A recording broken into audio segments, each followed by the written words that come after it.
ತಮಿಳುನಾಡಿಗೆ ಕಾವೇರಿ ನೀರನ್ನ ಹರಿಸಲು ಸಿಡಬ್ಲ್ಯೂಆರ್ಸಿ ಸೂಚನೆಯನ್ನ ಕೊಟ್ಟಿದೆ. ಇದರ ಬೆನ್ನಲ್ಲೇ ಸಾಕಷ್ಟು ಆಕ್ರೋಶ ಕೂಡ ವ್ಯಕ್ತವಾಗ್ತಾ ಇದೆ. ಇನ್ನು ಆಗಸ್ಟ್ 3ರಂದು ಕರ್ನಾಟಕ ತಮಿಳುನಾಡು ಸರ್ಕಾರಗಳ ಸಭೆ ಇದೆ. ಬೆಂಗಳೂರಿನಲ್ಲಿ ಸಿಎಂ ಡಿಕೆ ಶಿವಕುಮಾರ್, ಸಿಎಂ ವಿಜಯ್ ಸಭೆ. ಕಾವೇರಿ ನೀರು ಹಂಚಿಕೆ ವಿವಾದದ ಬಗ್ಗೆ ಸಭೆ ಕರೆದಿರುವ ಸಿಎಂ ಡಿಕೆ ಶಿವಕುಮಾರ್ ಆಗಸ್ಟ್ 3ರಂದು ಮಧ್ಯಾಹ್ನ 12 ಗಂಟೆಗೆ ಈ ಸಭೆ ನಿಗದಿಯಾಗಿದೆ. ವಿಧಾನಸೌಧದ ಸಮ್ಮೇಳನ ಸಭಾಂಗಣದಲ್ಲಿ ಸಭೆ ನಡೆಯುತ್ತೆ. ತಮಿಳುನಾಡು ಸಿಎಂ ವಿಜಯ್ ಭಾಗಿಯಾಗುವ ಸಾಧ್ಯತೆ ಇದೆ. ವಿಜಯ್ ಅವರ ಜೊತೆಗೆ ಕಾರ್ಯದರ್ಶಿ ಕೂಡ ಪಾಲ್ಗೊಳ್ಳುವಂತಹ ಸಾಧ್ಯತೆ ಇದೆ. ಕಳೆದ ವಾರವೇ ಸಿಎಂ ವಿಜಯ್ ಅವರಿಗೆ ಕರ್ನಾಟಕದಿಂದ ಪತ್ರ ಹೋಗಿದೆ. ಆಗಸ್ಟ್ 3ರಂದು ಸಭೆಗೆ ಬನ್ನಿ ಅಂತ ಆಹ್ವಾನವನ್ನ ಕೊಡಲಾಗಿದೆ. ಇನ್ನು ಸಭೆ ನಡೆಯುವಂತಹ ಸ್ಥಳದಿಂದ ನಮ್ಮ ಪ್ರತಿನಿಧಿ ಪ್ರತ್ಯಕ್ಷ ವರದಿ ನೀಡಿದ್ದಾರೆ, ನೋಡೋಣ.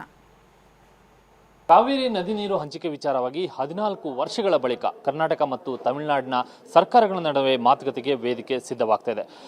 ಆಗಸ್ಟ್ 3ರಂದು ಮಧ್ಯಾಹ್ನ 12 ಗಂಟೆಗೆ ಬೆಂಗಳೂರಿನ ವಿಧಾನಸೌಧದಲ್ಲಿರುವಂತಹ ಸಮ್ಮೇಳನ ಸಭಾಂಗಣದಲ್ಲಿ ತಮಿಳುನಾಡು ಮುಖ್ಯಮಂತ್ರಿ ಜೋಸೆಫ್ ವಿಜಯ್ ಅವರ ಜೊತೆ ಕರ್ನಾಟಕದ ಮುಖ್ಯಮಂತ್ರಿ ಡಿಕೆ ಶಿವಕುಮಾರ್ ಮಾತುಕತೆಯನ್ನು ಮಾಡುವಂಥ ನಿಟ್ಟಿನಲ್ಲಿ ಎಲ್ಲ ಸಿದ್ಧತೆಗಳು ನಡೀತಾ ಇದೆ. ಹೀಗಾಗಿ ವಿಧಾನಸೌಧ ಸಮ್ಮೇಳನ ಸಭಾಂಗಣದಲ್ಲಿ ಮಾತುಕತೆಗೆ ಅಥವಾ ಸಭೆಗೆ ಬೇಕಾಗಿರುವಂತಹ ಸಿದ್ಧತೆಗಳನ್ನು ಅಧಿಕಾರಿಗಳು ಮುಂದುವರಿಸಿದ್ದಾರೆ. ಇದು ವಿಧಾನಸೌಧದ 3ನೇ ಮಹಡಿಯಲ್ಲಿರುವಂತಹ ಸಮ್ಮೇಳನ ಸಭಾಂಗಣ. ಇಲ್ಲಿ ಬೇಕಾದಂತಹ ಸಿದ್ಧತೆಗಳು ಅಂದರೆ ಸಭೆಯನ್ನು ನಡೆಸುವಂತಹ ನಿಟ್ಟಿನಲ್ಲಿ ಬೇಕಾದಂತಹ ಸಿದ್ಧತೆಯನ್ನು ಈಗಾಗಲೇ ಅಧಿಕಾರಿಗಳು ಮಾಡ್ತಾ ಇದ್ದಾರೆ.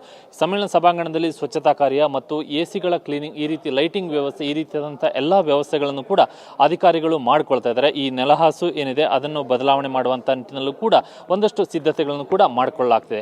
ಇಲ್ಲಿ ಸುಮಾರು 25 ಅಧಿಕಾರಿಗಳಿಗೆ ಕುಳಿತುಕೊಳ್ಳೋದಕ್ಕೆ ಬೇಕಾದಂತಹ ರೀತಿಯಲ್ಲಿ ಆಸನದ ವ್ಯವಸ್ಥೆಯನ್ನು ಮಾಡಲಾಗ್ತಿದೆ. ಅಂದರೆ ತಮಿಳುನಾಡು ಮತ್ತು ಕರ್ನಾಟಕದ ಮುಖ್ಯಮಂತ್ರಿಗಳು ಹಾಗೂ ಸಚಿವರುಗಳು ಮತ್ತು ಅಧಿಕಾರಿಗಳು, ಎರಡೂ ರಾಜ್ಯಗಳ ಅಧಿಕಾರಿಗಳು ಸೇರಿದಂತೆ ಸುಮಾರು 25 ಜನ ಅಧಿಕಾರಿಗಳು ಹಾಗೂ ಸಚಿವರು ಕುಳಿತುಕೊಳ್ಳೋದಕ್ಕೆ ಬೇಕಾದಂತಹ ರೀತಿಯಲ್ಲಿ ಆಸನದ ವ್ಯವಸ್ಥೆಯನ್ನು ಮಾಡಿಕೊಳ್ಳುವಂತಹ ಸಿದ್ಧತೆಗಳನ್ನು ಮಾಡಿಕೊಳ್ಳಲಾಗ್ತಿದೆ.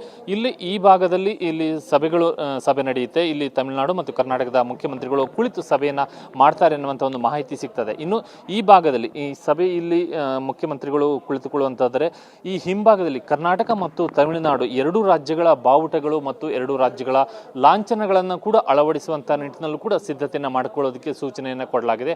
ಹೀಗಾಗಿ ಬೇಕಾದಂತಹ ಸಿದ್ಧತೆಗಳು ಏನೇನಿದೆ ಅನ್ನುವಂತಹ ನಿಟ್ಟಿನಲ್ಲಿ ಅಧಿಕಾರಿಗಳು ಈಗಿನಿಂದಲೇ ಸಿದ್ಧತೆ ಕಾರ್ಯಗಳನ್ನು ಪರಿಶೀಲನೆಯನ್ನು ಆರಂಭಿಸಿದ್ದಾರೆ. ಯಾಕೆಂದರೆ ಆಗಸ್ಟ್ 3ರಂದು ಮಧ್ಯಾಹ್ನ 12 ಗಂಟೆಗೆ ಸಭೆ ನಿಗದಿಯಾಗಿದೆ. ಇದರ ಮಧ್ಯೆ ಈಗ ತಮಿಳುನಾಡಿಗೆ ನೀರನ್ನು ಬಿಡಬೇಕು ಅನ್ನುವಂಥ ಸೂಚನೆಯನ್ನು ಕೂಡ ಕೊಟ್ಟಿರುವಂತಹ ಕಾರಣಕ್ಕಾಗಿ ಸಭೆ ನಡೆಯುತ್ತೋ ಇಲ್ಲವೋ ಅನ್ನುವಂಥದ್ದು ಬೇರೆ ವಿಚಾರ. ಆದರೆ ಈಗಾಗಲೇ ಸಭೆ ಮಾತುಕತೆ ನಿಗದಿಯಾಗಿರುವಂಥ ಕಾರಣಕ್ಕಾಗಿ ಬೇಕಾದಂಥ ಅಗತ್ಯ ಸಿದ್ಧತೆಗಳನ್ನ ರಾಜ್ಯದ ಅಧಿಕಾರಿಗಳು ಮಾಡಿಕೊಳ್ತಿದ್ದಾರೆ. ಹೀಗಾಗಿ ಸಮ್ಮೇಳನ ಸಭಾಂಗಣದಲ್ಲಿ ಬೇಕಾದಂತಹ ಸಿದ್ಧತಾ ಕಾರ್ಯ ಇನ್ನೂ ಮುಂದುವರೆದಿದೆ. ಕ್ಯಾಮರಾಮನ್ ಪ್ರಾಣೇಶ್ ಜೊತೆ ಕಿರಣ್ ಹನೇಡ್ಕ, ಟಿವಿ9 ಬೆಂಗಳೂರು.